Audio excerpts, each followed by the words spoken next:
Hello everyone, welcome to the channel. आज आप लोग सुनने वाले हैं अ क्वाइट प्लेस पार्ट 2 का नरेशन। ये मूवी अ क्वाइट प्लेस का सेकंड पार्ट है और आप में से काफ़ी सारे लोगों ने ये मूवी ज़रूर देखी होगी। असल में पार्ट 2 फर्स्ट पार्ट का प्रीक्वल है, मतलब पार्ट 1 में जो हुआ उसके पीछे का कारण क्या था वो बताया जाएगा। इस मूवी को डायरेक्ट किया है जॉन क्रेसिंस्की ने, जो इस मूवी में ली एबोट का रोल प्ले कर रहे हैं। इस मूवी की IMDb रेटिंग है 7.1। तो बिना वक्त गवाए इंट्रो को रोल करते हैं और नरेशन को शुरू करते हैं।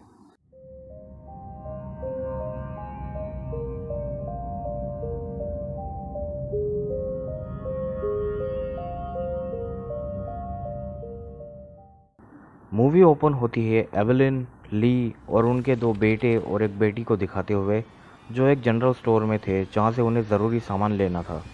ली कुछ इलेक्ट्रॉनिक पार्ट्स लेता है और अपने रेडियो के सिग्नल को बूस्ट करने के लिए।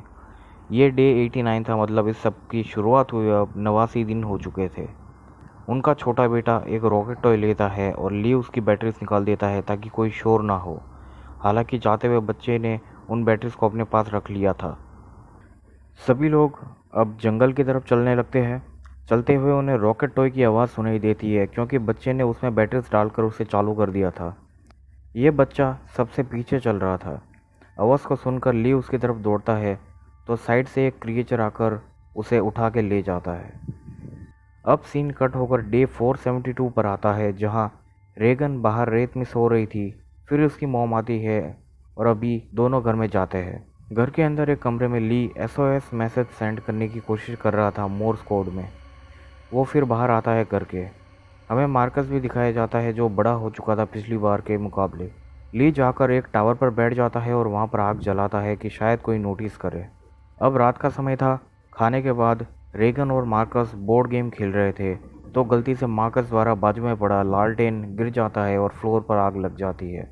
ली जल्दी से आग बुझाता है और फिर सब लोग शांत हो जाते हैं। उन्हें उनके घर के छत पर कुछ चलने की आवाज़ आती है।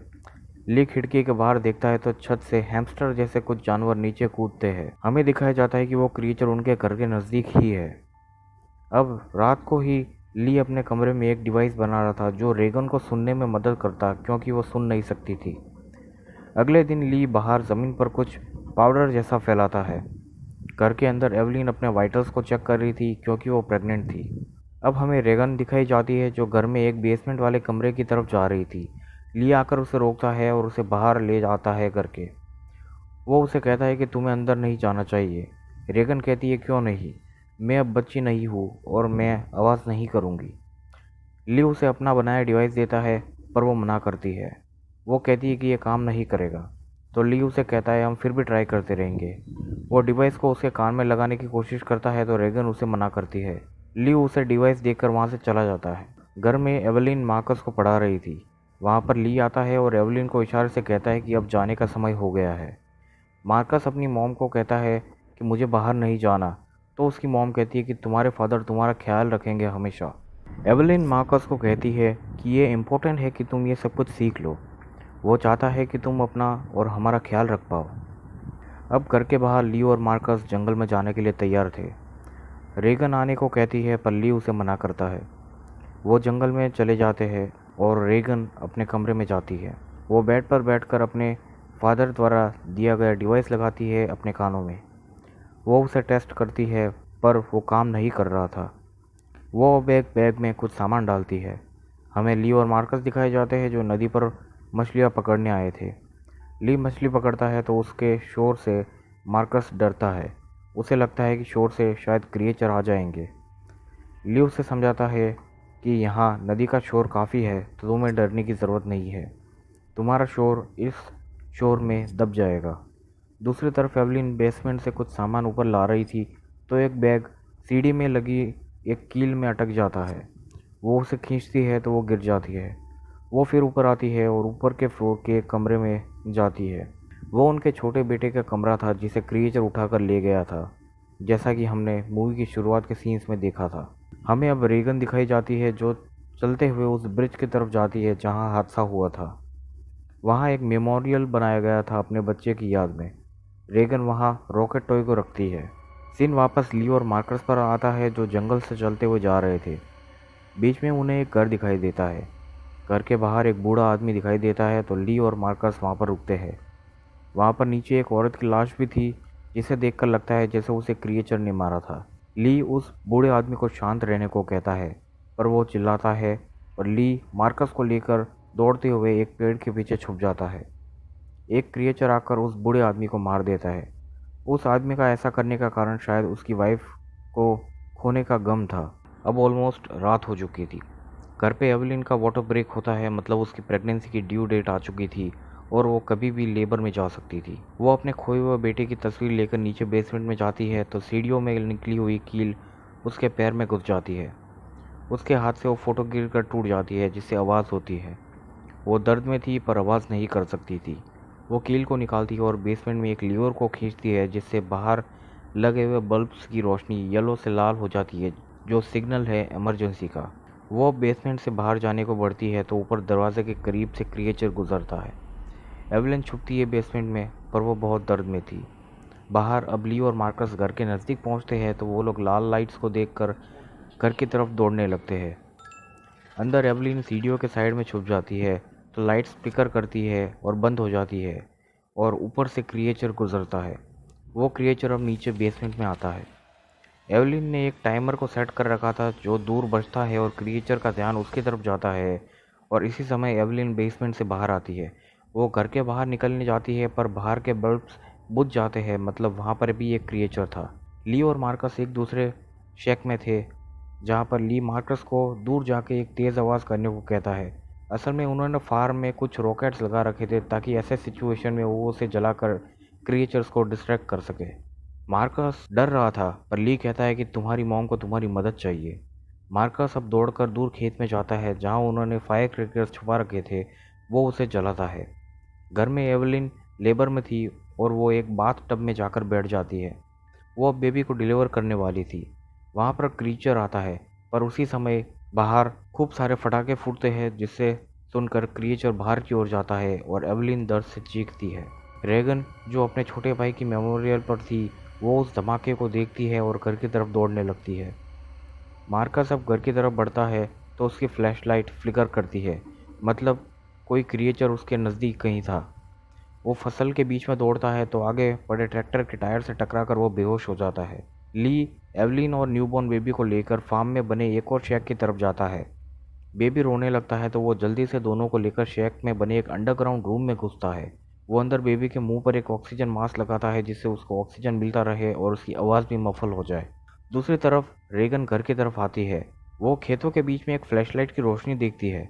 वो बाहर से खड़ी खड़ी देखती है तो उसके पीछे से एक क्रिएचर फसल में से निकलता है। रेगन सुन नहीं सकती थी तो उसे कोई अंदाज़ा नहीं था कि पीछे क्रिएचर है। हालांकि क्रिएचर भी कुछ देख नहीं सकता था और सिर्फ आवाज़ के आधार पर ही चलता था, तो उसे भी अंदाज़ा नहीं था कि रेगन वहाँ पर थी। रेगन के कान में लगाया हुआ डिवाइस ली द्वारा बनाया गया, उसमें से एक स्टैटिक नॉइस आने लगती है। उस लो फ्रीक्वेंसी साउंड की वजह से उसके कानों में दर्द होता है और साथ ही क्रिएचर को भी कुछ होने लगता है और वो वहाँ से चला जाता है। शेक में एवलिन ली से पूछती है कि बच्चे कहाँ हैं। ली कहता है कि मैं उन्हें ढूंढ लूँगा। एवलिन कहती है उस दिन बैग्स मेरे कंधे पर थे और मेरे हाथ खाली थे। मैं उसे उठा सकती थी पर मैंने ऐसा नहीं किया। एवलिन अपने खोए हुए बच्चे के बारे में बात कर रही थी। ली अब बाहर निकलता है और शेक के बाहर निकलता है और हमें दिखाया जाता है कि शेक में पानी लीक होकर बह रहा था, जो अल्टीमेटली उस अंडरग्राउंड रूम में ही जाएगा। रेगन और मार्कस फार्म में बने टावर पर पहुंचते हैं और आग लगाते हैं। थोड़ी देर में ऑयल की बोतल खाली हो जाती है और आग बुझ जाती है।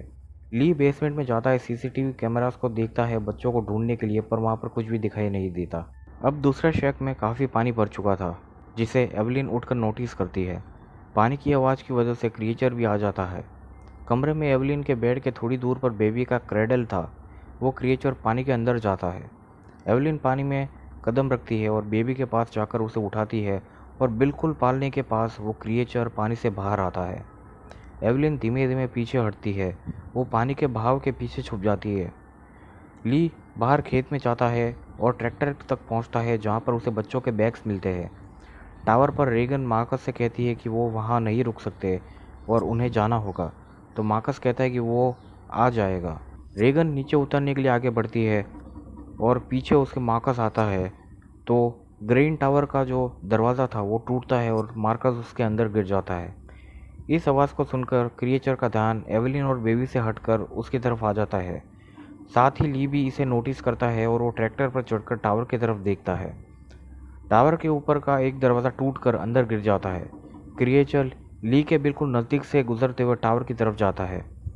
रेगन भी अंदर कूद जाती है पर वो ग्रेन्स में धंसने लगती है और मार्कस दरवाजे पर बैठकर बाहर खींचता है उसे। क्रिएचर टावर के ऊपर आ चुका था अब। वो क्रिएचर अंदर आता है और रेगन और मार्कस दरवाजे को अपने ऊपर कर लेते हैं। वो क्रिएचर दरवाजे पर हाथ मारता है। रेगन के कान में लगा डिवाइस फिर आवाज़ करने लगता है और उसकी वजह से क्रिएचर भी परेशान होता है और वो टावर को तोड़कर बाहर भाग जाता है। दोनों बाहर निकलते हैं और ली भी वहाँ पर आ जाता है। तीनों अब घर की तरफ जाने के लिए बढ़ते हैं। उन्होंने एक व्हीकल लगा रखा था ढलान पर ताकि बिना इंजन चालू किए सीधे घर तक उसमें जाया जा सके। ली को लगता है जैसे वहाँ पर कोई क्रिएचर था। वो बच्चों को गाड़ी में जाने को कहता है। वो एक कुल्हाड़ी लेता है और क्रिएचर को ढूंढता है। वो क्रिएचर असल में वहाँ पर शेड के ऊपर ही था। वो ली पर हमला करता है और उसे फेंक देता है। इसे देखकर गाड़ी में से मार्कस अपने डैड को पुकारता है। क्रिएचर का ध्यान उसकी तरफ जाता है। गाड़ी में रेगन का डिवाइस फिर आवाज़ करने लगता है। वो उससे परेशान होती है, उसे छेड़ती है और आवाज़ को बंद कर देती है और इसकी वजह से क्रिएचर उन पर हमला करता है। ली अब थोड़ा होश में आता है, इसे देखता है। वो खड़ा होता है और बच्चों की तरफ देखता है। वो इशारों में कहता है कि मैं तुमसे बहुत प्यार करता हूँ। यह कहकर वो चिल्लाता है। क्रिएचर उसकी तरफ बढ़ता है और मार्कस गाड़ी का हैंड ब्रेक हटाता है जिससे गाड़ी आगे बढ़ती है घर की तरफ। गाड़ी अब घर तक पहुंच जाती है। एवलिन उन्हें अंदर लाती है और सभी बेसमेंट में चले जाते हैं। रेगन पहली बार बेसमेंट में आती है क्योंकि उसके फादर उसे अलाउ नहीं करते थे। वो वहाँ पर सारी इन्फॉर्मेशन को देखती है जो कि उसके फादर ने कलेक्ट की थी और साथ ही उसके हेयरिंग डिवाइस पे जो काम कर रहे थे उसे भी देखती है। बेसमेंट की लाइट्स अब फ्लिकर करती है और क्रिएचर अंदर आता है। एवलिन उसकी तरफ गन पॉइंट करती है। साइड में पड़े टीवी की आवाज़ से वो उसे तोड़ देता है। एवलिन रूम में पड़े बोर्ड को देखती है जिसपे उसके फादर ने कलेक्ट की हुई इन्फॉर्मेशन थी जिसे वो देखती है। उस बोर्ड पर लिखा था कि टोटल 3 कन्फर्म्ड क्रिएचर्स है उस एरिया में और लिखा था कि उनकी वीकनेस क्या है जो अभी तक उसे पता नहीं थी। रेगन को याद आता है कि उसके कान में लगा डिवाइस उसकी फ्रीक्वेंसी से क्रिएचर्स परेशान होते हैं और वो उनकी वीकनेस है। वो अपने डिवाइस को ऑन करती है। इससे वो खुद भी परेशान होती है पर क्रिएचर्स को भी काफ़ी तकलीफ होती है। एवलिन इस चीज़ को नोटिस करती है। मार्कस बेबी को लेकर कोने में बैठा था और बेबी रोने लगता है जिस पर क्रिएचर का ध्यान वहाँ पर जाता है। रेगन अपने डिवाइस को निकालकर पास में पड़े हुए माइक के पास लाती है जिससे साउंड एम्पलीफाई होता है। क्रिएचर अब और भी ज़्यादा परेशान होता है और बेहोश हो जाता है। एवलिन और रेगन को लगता है कि वो मर गया है और रेगन अपने डिवाइस को बंद करती है और तभी क्रिएचर उठता है और उनकी तरफ हमला करने को बढ़ता है पर एवलिन उसे शॉटगन से शूट करती है उसके सर पर और वो वहीं पर मर जाता है। एवलिन और रेगन सीसीटीवी को नोटिस करते हैं कि गनशॉट की आवाज़ से 2 और क्रिएचर्स उस तरफ आ रहे थे। रेगन माइक के एम्पलीफायर को बढ़ाती है और एवलिन गन के साथ अब तैयार थी उन क्रिएचर्स से लड़ने के लिए और इसी के साथ मूवी ख़त्म होती है। देखा जाए तो मूवी काफ़ी अच्छी है और बेशक पिछली वाली भी काफ़ी अच्छी थी। जिनको पिछली मूवी देखे काफ़ी समय हो गया है वो उसे देख सकते हैं जिससे काफ़ी कुछ क्लियर हो जाएगा। अगर आप चाहें तो मैं दोनों मूवीज़ का कंबाइंड ब्रीफ नरेशन बना दूंगा एक्सप्लेनेशन के साथ। आप कमेंट्स में मुझे इस बारे में बताइए। इस वीडियो में बस इतना ही था और आप लोगों से फिर एक बार मुलाकात होगी अगले वीडियो में। तब तक के लिए गुड बाय।